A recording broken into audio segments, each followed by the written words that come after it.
Well, 3 days after the White House outed a high-ranking undercover CIA officer to some 6,000 journalists, and all we're really hearing so far from the administration is that it's investigating itself.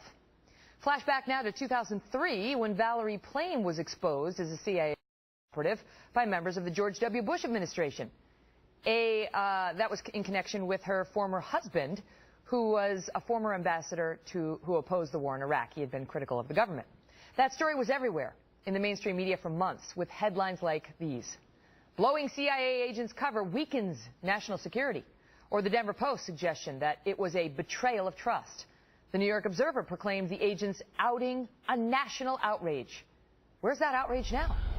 Mark Thiessen is a former presidential speechwriter and an American Enterprise Institute fellow. And Jessica Ehrlich is a Democratic strategist and former congressional counsel. Thank you both for being here. Mark, where is that outrage? It's missing in action. I mean, look, the Valerie Plame leak, there was a special prosecutor appointed. There were congressional hearings. The Democrats were crying treason.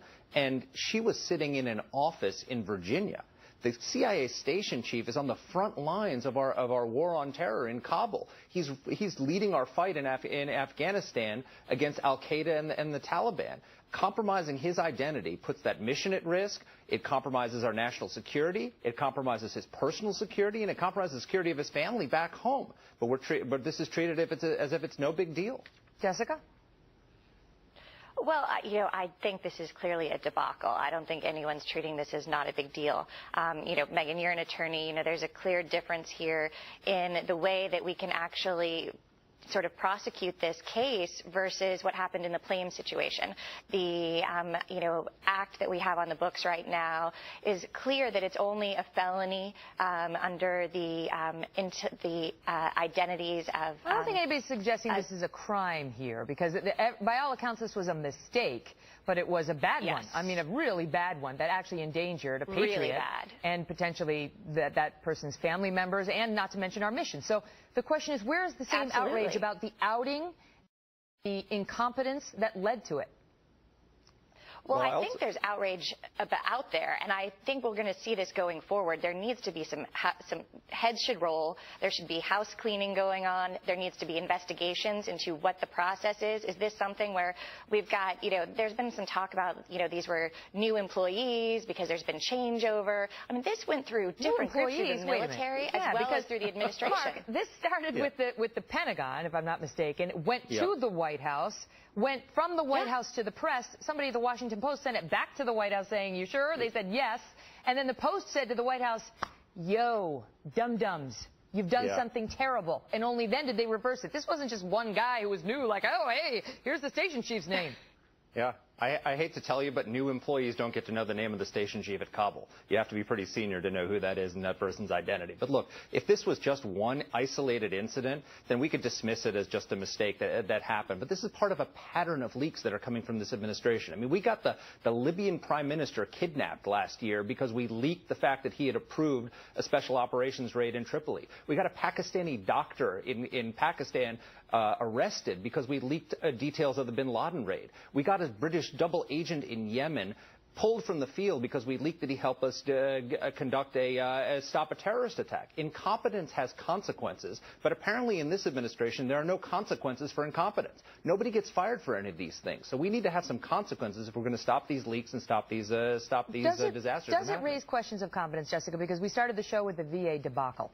And, I talked about willful blindness. It's like, it's not new what's come out today. The only thing new is that the number of people who are dead because of the incompetence has gone up, but the incompetence has been there. Now they're all pretending that we're shocked. Why? Why are you so shocked? So there's that. There's this. And our next to Andy McCarthy about how the State Department tweeted out this link to this guy the sheikh who's called for American soldiers to be killed. They're celebrating him. All these Americans said, "Hey, what are you celebrating that guy for?" They said, "Whoops, we're sorry." They're sorry for that. They're sorry for outing the CIA guy. I mean, where does it, innocent mistakes, where do they stop and true incompetence starts? Well, I think we're seeing a level of incompetence that is really disturbing and upsetting. So, I mean, I couldn't agree with you more. And these are systemic issues.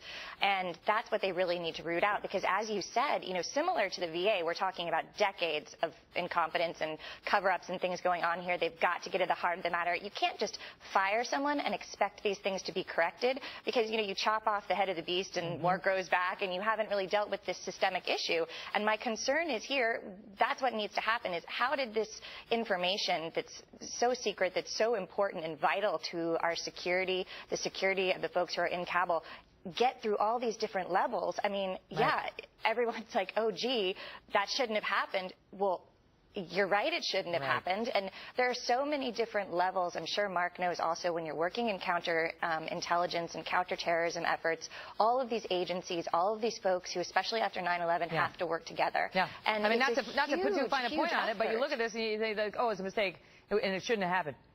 Duh. Mark? Yeah. Jessica, good to see you. Thanks, Megan. Thank you.